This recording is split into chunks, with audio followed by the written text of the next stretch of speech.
अस्सलाम वालेकुम दोस्तों, तुसी वेखदे पे हो पाक पतनकास्ट ते मैं तेरा दोस्त अहमद फराज। दोस्तों सब तो पहले रिक्वेस्ट है चैनल ਨੂੰ ਸਬਸਕ੍ਰਾਈਬ ਕਰ ਲਓ, बहुत शुक्रिया। ਕਿਸੇ ਭਰਾ ਵੀਰ ਨੂੰ अच्छी नस्ल ਦੀ गाय ਚਾਹੀਦੀ ਹੋਵੇ ਪਿੱਛੇ ਮਾਸ਼ਾਅੱਲਾ बहुत अच्छी गाय आ गई, रब्ता करके परचेज कर सकता है। लोकेशन अड्डा बुंगा हयात, तहसीलो जिला पाक पतन शरीफ।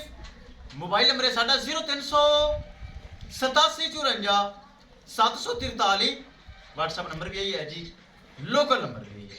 माशाल्लाह बड़ी क्लास की बच्ची चौरस्तानी फ्रीजियन कल की डेट लगाई सी, भरा चेक की होनी।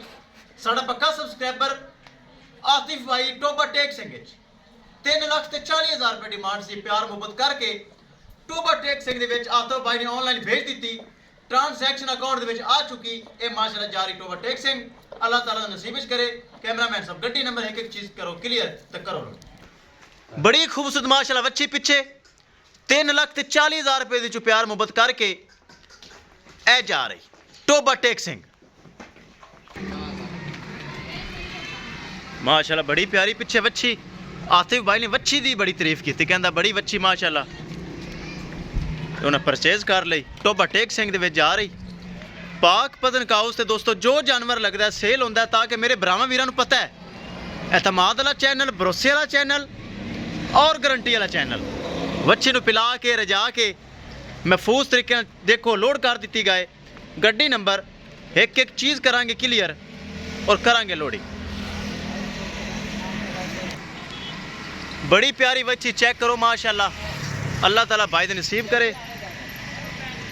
लो जी विखाइए गड्डी नंबर करिए क्लियर। लो जी LET 5845 पिकअप किराए की की बचत। टोबा टेक सिंह का किराया कितना मकूल। और ए चेक करो पराली चेक कर लो, चंगी पराली पाई ताकि भाई ने क्या सी भाई फिट लोड करनी है। किसी मेरे भरा वीर नू मजीद गाय चाहिए होवे रब्ता करके परचेज कर सकता है। इंशाल्लाह दोस्तों मिलांगे एक नई वीडियो के नाल। अपने फराज दोस्त नूं दे इजाजत, अल्लाह निगहबान।